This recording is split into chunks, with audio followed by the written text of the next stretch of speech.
Mergulhando no espelho. Hoje eu trago uma médica muito querida.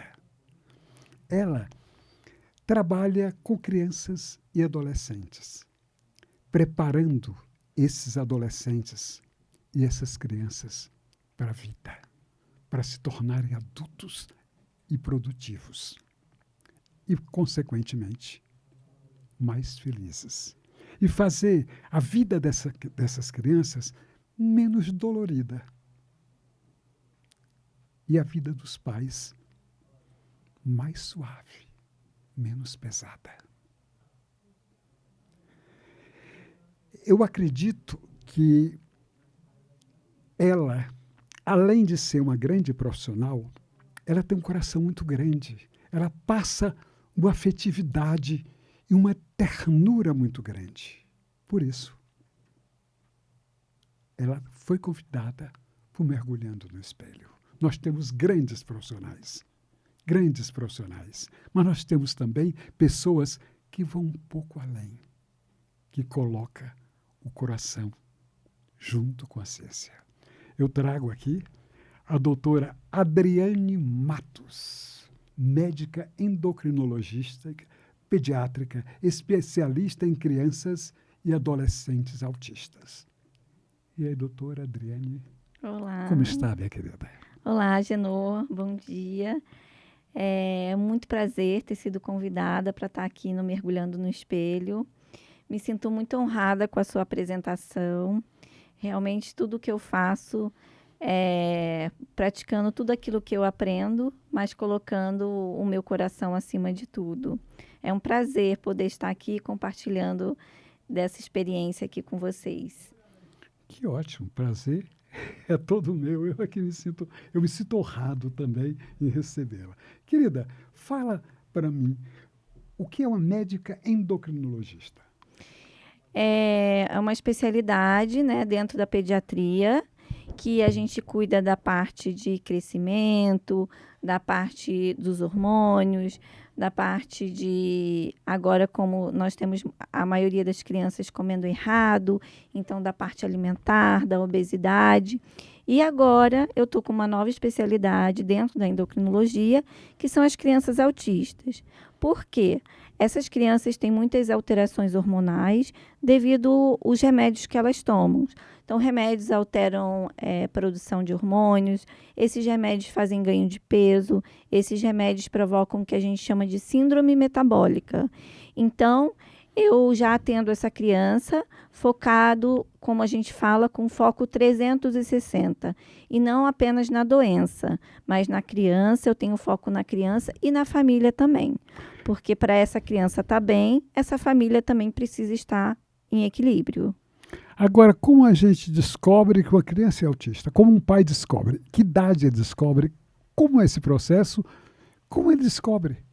Então, agora a gente fala que da importância do pediatra fazer a consulta que a gente chama de puericultura, que é aquele bebezinho que passa mês a mês na consulta. O pediatra, já com experiência, ele começa a notar um atraso de desenvolvimento. Então, a criança não senta, a criança é mais irritada, aquela criança que na hora da amamentação não faz o contato visual com a mãe, aquele olho no olho, aquela criança que tem distúrbio de sono. Então, tudo isso, a mãe já vai estar comentando com o pediatra vai estar observando essa criança. E com isso, o pediatra pode aplicar alguns testes nessa criança para a gente fazer o diagnóstico cada vez mais precoce. Porém, às vezes, em algumas crianças, esse diagnóstico demora um pouco. E aí, o que a gente fala para as mães? Observou algum atraso de desenvolvimento? Não espera o diagnóstico vir, porque às vezes ele demora. Mas a intervenção precoce faz toda a diferença na vida dessa criança. Então, assim, já começar as terapias, já começar o convívio social, a mãe colocar na escolinha, começar a fono para ver se fala, que muitas crianças têm atraso de fala, né? Então, é assim que a gente consegue fechar o diagnóstico. E hoje em dia já é permitido a gente fazer um diagnóstico por volta de 12 a 18 meses. Então, bebezinho ainda. E existem níveis de autismo? Existem. A gente fala que existem 3 níveis de suporte. Então, é o nível 1, que é aquela criança mais funcional, aquela criança que fala, aquela criança que tem certas habilidades para fazer coisas cotidianas, simples do dia a dia, utilizar um banheiro, se alimentar sozinha. A criança do nível 2 de suporte pode ser também uma criança verbal, porém é uma criança que demanda alguns ajustes ainda, alguma ajuda. E aquela criança 3 de suporte, que é a criança não verbal, que é uma criança agressiva, que é uma criança totalmente dependente da família e dos terapeutas. A criança já nasce autista. Isso, a criança já nasce autista, tá? E assim, o que a gente fala é que 90% é genético, tá? E 10% é o que a gente chama de epigenética, que são os fatores ambientais. Então, aquelas mulheres que não estão se programando para engravidar, não estão tomando vitaminas adequadas, não estão se alimentando, comendo muito fast food, isso tudo aumenta a chance, porque são esses 10% de ambiente, né?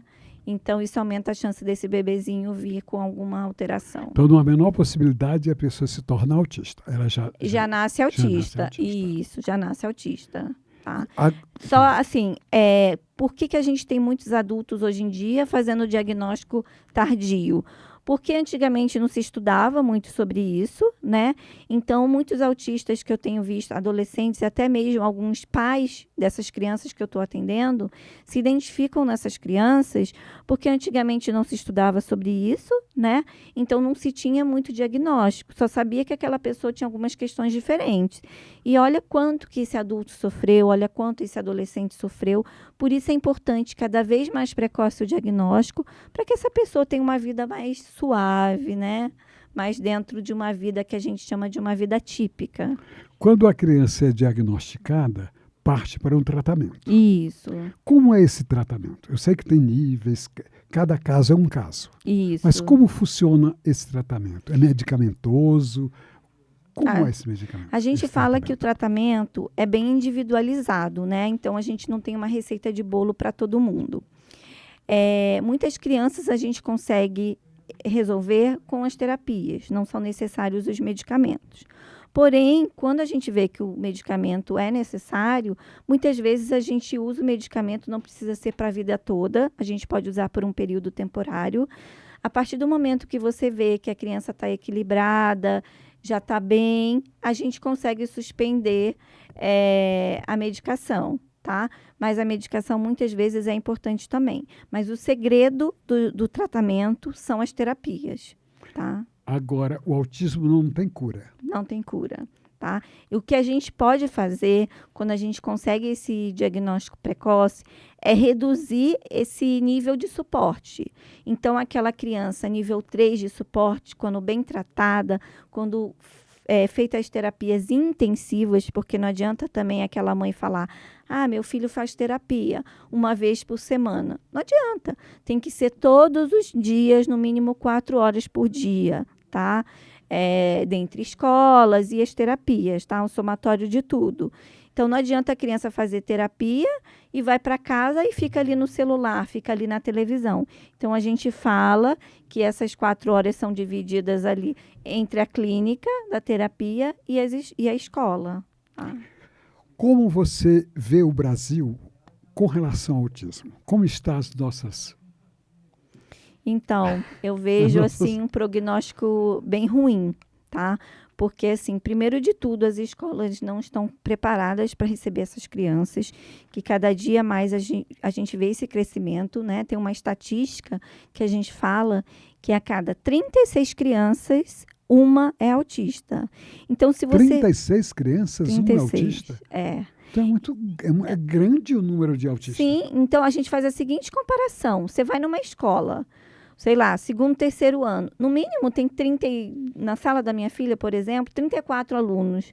Então, 34 alunos, dentre um ali vai ser autista. Pode ser diagnosticado ou não diagnosticado, né?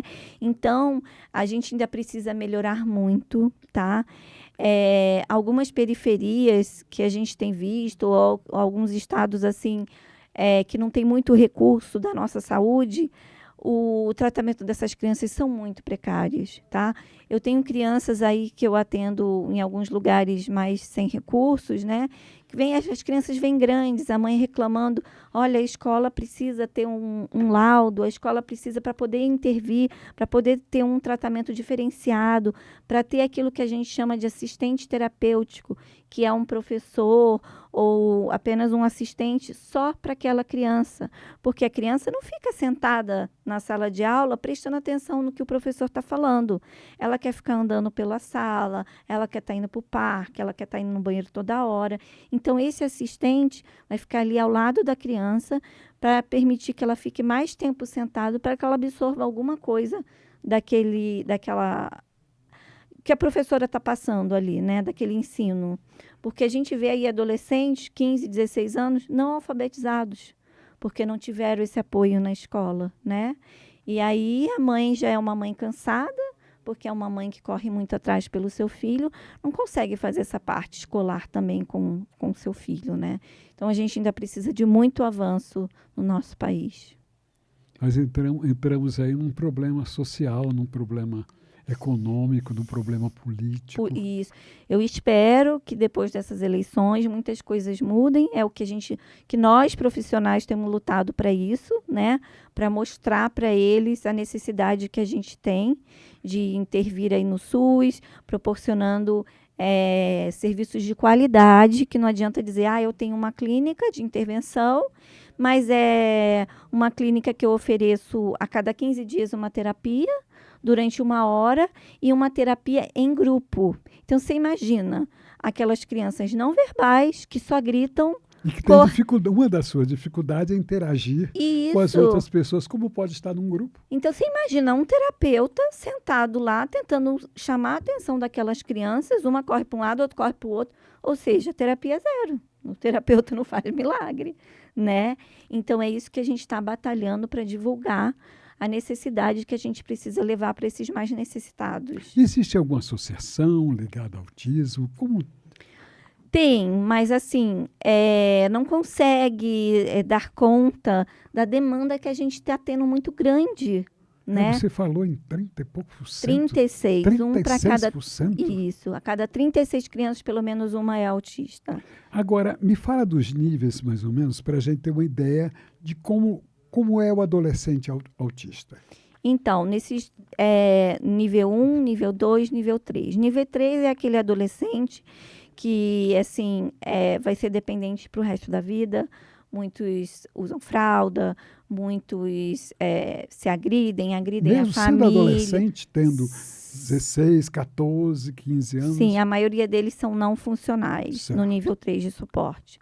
O nível 2 de suporte pode ser uma pessoa que trabalha, uma pessoa verbal, mas que tem muitas questões assim, sociais, né? Pessoas limitadas na parte de alimentação, tem muito distúrbio de sono, né? Mas é uma pessoa que ainda tem uma vida funcional. E o nível 1 de suporte, tem pessoas no meio de nós, no nosso trabalho, na nossa convivência, que são e a gente nem sabe que são, né? Porque muitas vezes elas têm dificuldade de se abrir, de buscar ajuda, porque tem apenas um transtorno alimentar ou uma dificuldade da vida social. Então, elas vão levando a vida assim, né? Mas, assim, com o passar dos anos, elas começam a ter algum prejuízo. Por isso que é necessário fazer terapias em todos os níveis de suporte. Não só o nível 2 e o nível 3. O nível 1 também precisa de ajuda. Eu tenho pacientes adultos autistas, e eles têm problema alimentar. Sim, tem. Tem muitos... Eles têm essa dificuldade de escolher alimentos, tem sempre Eles têm dificuldade de texturas, muitas vezes, né? Então, só comem crocante, só comem coisas mais moles, ou não comem nada quente, só comem frio. Muitas crianças, até adultos mesmo, têm problema com cor de alimentos. Eu só como tudo que é branco, eu só como tudo que é amarelo. E tem problema com coisas até de roupa. Isso, tem, que é o que a gente chama de questão sensorial. Então, assim, a etiqueta da blusa incomoda, né? O cobertor incomoda, então tem que ser A cor do ambiente incomoda. Isso, o cobertor tem que ser um cobertor próprio. Roupas também, às vezes aquelas roupas que a gente utiliza nas crianças para natação, é uma roupa própria, porque aquela roupa que gruda, molhada, eles não conseguem. Eu tenho uma menina que não consegue fazer natação porque ela não suporta ficar com roupa molhada. Então, assim, a mãe introduz ela no ambiente de piscina, na casa dela, porque ela permite ficar sem roupa. Né? Ela não consegue ficar com uma calcinha molhada, com maiô molhado. Então, não consegue, porque a atividade física também é muito importante para eles, né? E aí não consegue introduzir nada que ela fique com roupa molhada. Deve ter muitos adolescentes, inclusive até adultos, que não receberam o diagnóstico, que não têm a menor noção. Sim, muitos deles como loucos, né? Como estranhos. Como estranhos, né? Eu tenho vários pacientes que têm me procurado assim. Um exemplo deles, um professor que me procurou com muita dificuldade de encarar a sala de aula, que não consegue dormir à noite, que tem dificuldade de se alimentar. Então, ele falou, a esposa foi o maior incentivador dele. Não, porque ele começou a ter prejuízo no dia a dia.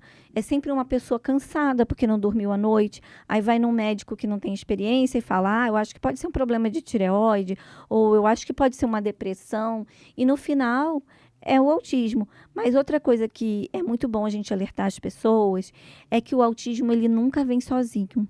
Ele vem sempre com uma comorbidade. Certo. Então, assim, a pessoa pode ser depressiva, mas pode ser autista. A pessoa pode ser ansiosa e também pode ser autista. Tem sempre alguma outra comorbidade. Muitas vezes um TDAH vem junto TDAH, com o autismo, né? Então, quando a pessoa é autista, a gente tem que procurar também ali uma comorbidade junto. Isso é interessante, porque muitas vezes a pessoa fica focada na depressão, ele é depressivo, e não vê que além da depressão existem outras coisas. As coisas nunca estão sozinhas, dificilmente nunca estão sozinhas. Infelizmente, né? Mas aí, como a gente faz esse diagnóstico? A gente aplica uns testes, né? Então, eu aplico uns testes na pessoa. Geralmente, adulto, eu peço, quando é esse professor que é casado, então eu apliquei o teste nele, mas eu pedi para a esposa, na visão dela, também preencher o teste, porque às vezes a pessoa não se enxerga, né, algumas questões. Então, a gente junta a fala da própria pessoa, como ela se vê, e a fala do outro, e aí faço uma soma e vejo se ele se encaixa no espectro do autismo. Não seria o ideal, talvez, os pais também serem assistidos, terem Sim, um acompanhamento? eu faço esse trabalho familiar, que a gente fala que é orientação parental, e esses pais, sim, são orientados também a fazer terapia, porque, assim, final de semana, quando essa criança não tem terapia, a terapia precisa ser continuada em casa, né? Então, esse pai também é orientado pela fono, esse pai é orientado pela nutricionista, esse pai é orientado pela psicóloga, e a gente faz um trabalho familiar também. Que é muito importante, né? Isso, porque para essa criança seguir bem, a família também tem que estar bem equilibrada, né? E uma coisa que eu falo muito, porque angustiam muito as mães, também é a questão intestinal. Porque a gente fala hoje em dia, os estudos têm mostrado que o nosso intestino é o nosso segundo cérebro. Então, para o nosso cérebro, né, estar funcionante, a criança tem muito problema de constipação, porque ela come errado, ela não come fibra, ela não tem uma boa aceitação da água. Então, a gente faz um trabalho aí familiar de como introduzir mais água, como fazer uso dos probióticos para essa criança, para essa família, para que essa criança vá mais ao banheiro, que ela faça um desfraude com mais facilidade, que muitas vezes a criança chega no meu consultório com 5, 6 anos e ainda não foi desfraudado. Então, eu faço todo esse trabalho também, que a gente fala com uma visão integrativa, uma visão 360 da criança, para não ficar ali focado só na doença. Que bom, a neurociência chegou agora, né? E está mostrando muito isso para a gente. Que as pessoas, por exemplo, que têm depressão, elas não podem ter prisão de ventre. Isso. Porque isso potencializa a depressão. Tem uma série de coisas que estão interligadas e que as pessoas, a grande maioria, não sabe, né? Não sabe, Por isso que eu falo assim, eu gosto daquela mãe que vem no meu consultório e me bombardeia de pergunta. Porque é aquela mãe que foi atrás, que leu, que procurou. Porque tem outras, por falta de conhecimento, ou até mesmo tem muitas que vivem o luto do diagnóstico, né? Então, assim, a criança faz o diagnóstico lá por volta de 1 ano e meio, 2 anos, essa mulher carrega esse luto aí a vida toda, muitas vezes. Então, a gente tem que quebrar isso, sabe? Aceitar a sua criança do jeito que é, ou mesmo o adulto se aceitar do jeito que ele é e correr atrás, né, das terapias para a gente vencer esses nossos desafios. Porque todos nós temos algum desafio na nossa vida. Lógico. E aí a gente tem que trabalhar para a gente ter uma vida mais leve, né, mais tranquila. E você os encaminha para um nutrólogo? Como é isso? Isso. Eu tenho algumas nutricionistas que trabalham junto comigo, porque eu falo para as mães, essa criança não pode passar com qualquer nutricionista, porque a intenção nossa não é passar uma dieta. A nutricionista seja preparada para receber um autista. Isso, e aquela nutricionista integrativa, que não vai só passar, olha, você tem que comer verdura, fruta, legumes. Não, ela vai ter toda aquela visão.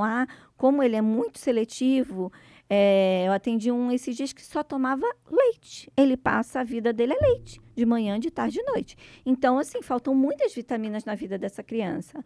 Então, a gente vai discutir junto, eu e a nutricionista, precisamos repor isso, precisamos repor aquilo, vamos indicar para a mãe fazer isso em casa. Então, a gente ensina receitas, a gente orienta essa mãe. Então, essa nutricionista também é integrativa junto comigo, né? Então, a gente faz todo um trabalho. Psicólogo também, aquele psicólogo que já entende, que não vai julgar a mãe, né? Porque muitos profissionais julgam e essa mãe se sente uma mãe culpada. E aí, cada vez, ela fica mais carregando isso e ficando cada vez mais depressiva, né? Existe hereditariedade? Existe. 90% é genético. Então, por isso que esses pais estão fazendo o diagnóstico tardio. Eles estão se vendo no seu filho.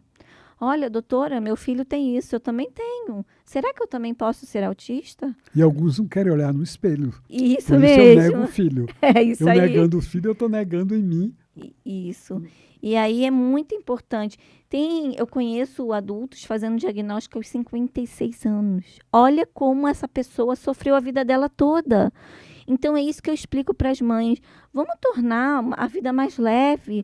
Vamos começar essa terapia cedo para que essa criança chegue lá na vida adulta, tenha uma vida mais funcional, possa construir a sua família também e possa identificar aquilo que ele pode melhorar, né? Para ter uma vida mais saudável possível, mais funcional, que ele possa trabalhar, que ele possa fazer faculdade, que nada impeça ele de construir uma vida assim como uma pessoa típica, né? Uma pessoa autista no nível bom, ela pode produzir, pode trabalhar. Isso, pode. Tem uma vida funcional. Ela tem suas limitações. Isso. O Messi, o grande jogador Messi, é um autista nível 1 de suporte. Então, nós temos muitos artistas hoje em dia também que trabalham, que fazem seus trabalhos e estão sendo identificados agora como autistas. Né? Agora, por que você escolheu trabalhar com autista? Porque eu sou uma mãe muito sensível, em primeiro lugar. Então, eu me identifiquei com aquelas mães que sofrem, né? Então, eu não tenho filhos autistas, eu tenho filhos seletivos alimentar, que é um outro desafio na minha vida, né? Um grande desafio, uma grande angústia para mim. Mas eu quis ajudar aquela mulher que sofre, desde pequeno tem aqueles desafios na escola, a professora só reclamando do comportamento. Seu filho bate muito no amiguinho. Seu filho não para sentado. Então, eu quis ajudar essa mulher a vencer esses desafios. Eu me identifiquei com elas. Então, eu fui atrás e eu vi que tinham muitos poucos profissionais que entendiam do assunto. Então, realmente, eu estou mergulhada nesse assunto para eu poder oferecer o que eu tenho de melhor para essas mães. Certo. Agora nós vamos pedir o nosso amigo aqui, o Gabriel, né, Gabriel?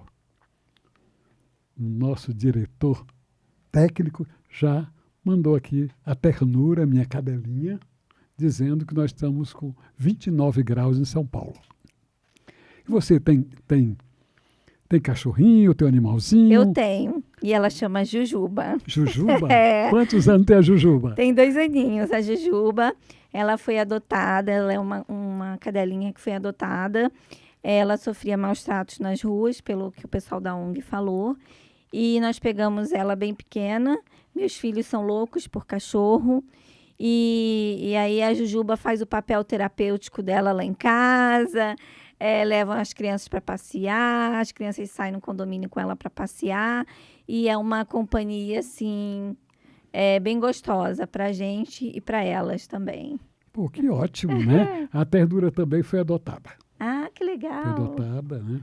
Foi até da ONG da Luísa Mel. Ah, eu queria até, inclusive, falar uma coisa. Essa aqui, é uma pintura que eu tenho um grande amigo, que é um grande artista plástico, Befrema, inclusive é um dos maiores aquarelistas do Brasil, da aula, e ele mandou para mim, ele mandou a foto da ternura, e ele mandou para mim essa pintura aí. E, Befrema, um abraço para você, obrigado pela pintura. Ficou ótima. Ternura vai ficar aqui mergulhando no espelho agora. Uma fofura. Falando ternura. de você, que a pintou, certo? Querida, eu estou aqui com os espelhinhos. Eu vou te passar os espelhinhos e eles vão fazer uma perguntinha para você e você responde Tá bom. para a gente, certo? Certo. Para a gente te conhecer melhor. Tá bom. Pode escolher um espelhinho.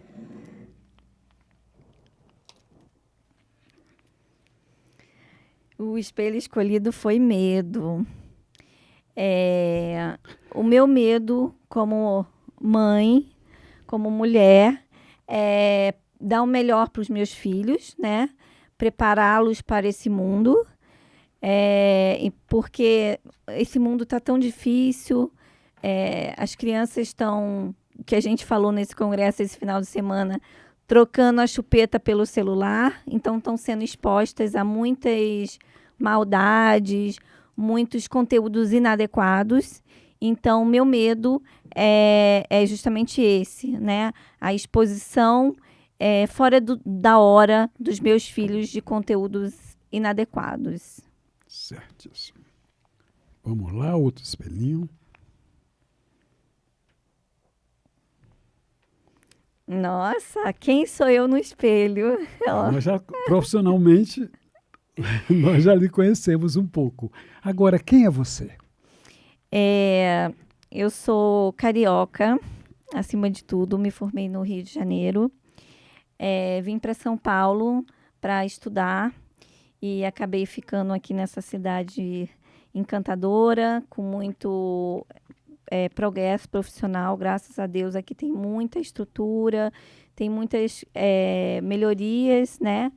Então, eu fiquei por aqui, casei aqui, eu tenho 2 filhos, a Letícia e o Gabriel, e formo uma família aí abençoada por Deus.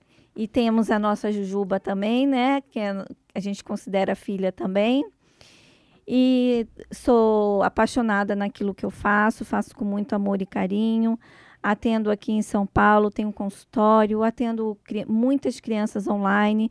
Agora, no desastre lá do Rio Grande do Sul, eu me voluntariei e ajudei aquelas mães atípicas, que é assim que a gente chama as famílias com crianças com autismo. E aí, como saíram correndo das suas casas, perderam receita, perderam medicamentos, e aí as crianças estavam todas desreguladas.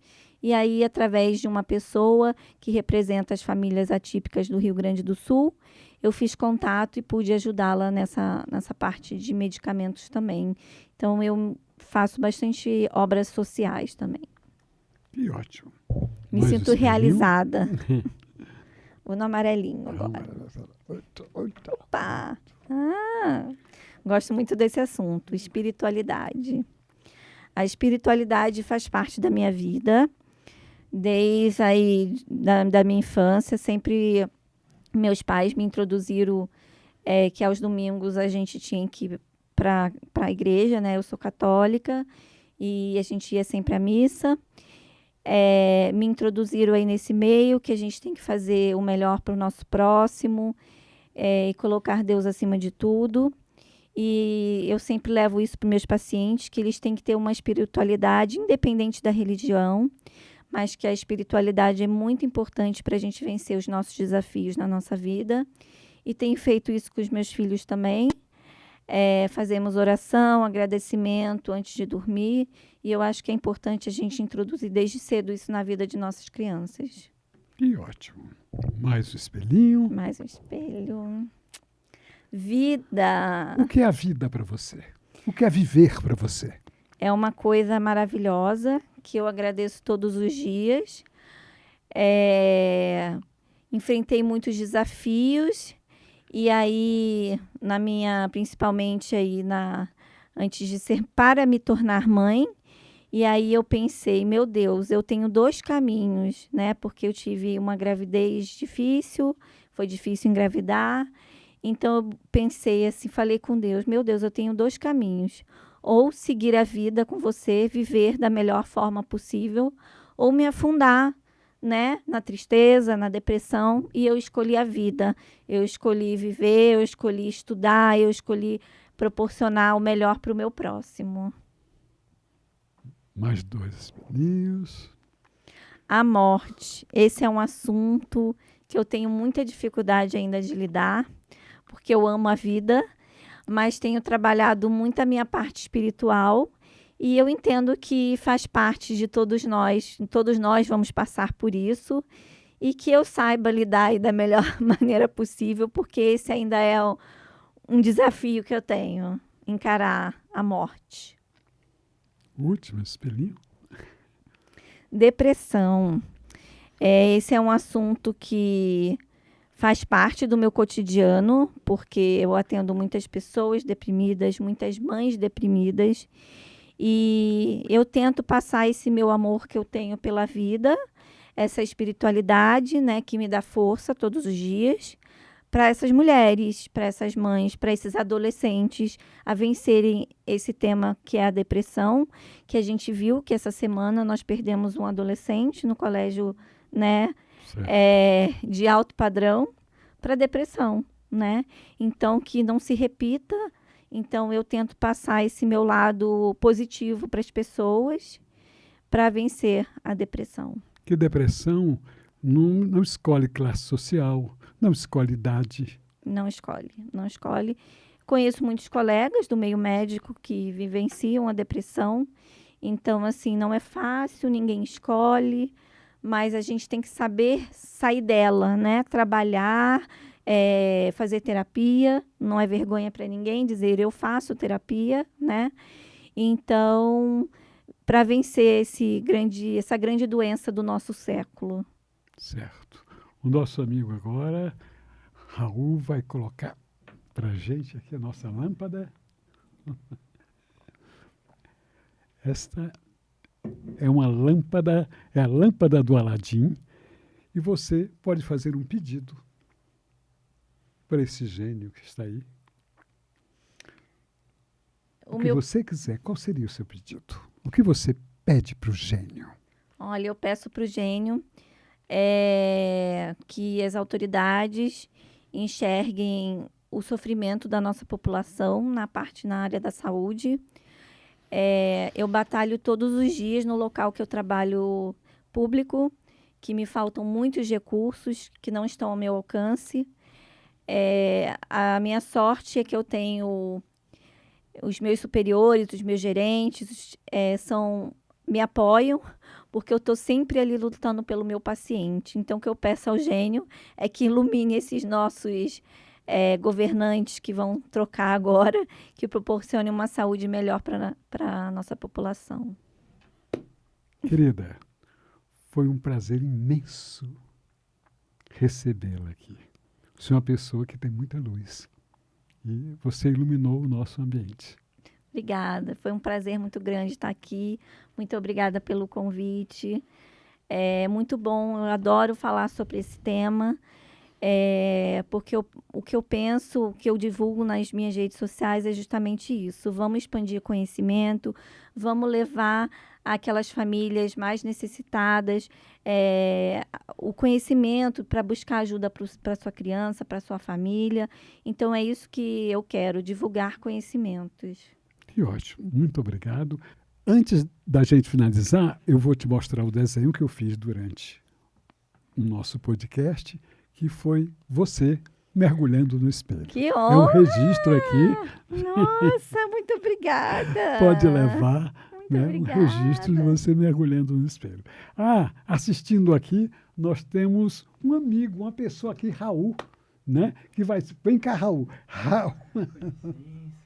Tudo bem? Esse é o Raul, que é nosso. Raul vai fazer a divulgação do podcast. Vai ser o nosso assessor aqui, o meu assessor. Então, está chegando agora, primeiro dia aqui, né, Raul? Primeiro dia também de faculdade hoje, né? De faculdade também. Tá vendo? Obrigado, Raul, pela sua presença, tá? Estamos aí. Obrigada, Raul. Querida, você pode passar seus contatos agora, né? Olha, a nossa câmera 3 está aí à sua inteira disposição. Claro, o meu Instagram é doutora.adriane Pediatra. Convido vocês para compartilhar, curtir. Lá eu divulgo bastante meu trabalho, passo bastante informação para as mães, gravo vídeos. E vou passar também o telefone do meu consultório, então é 011 91 122 9131. Espero todos vocês lá.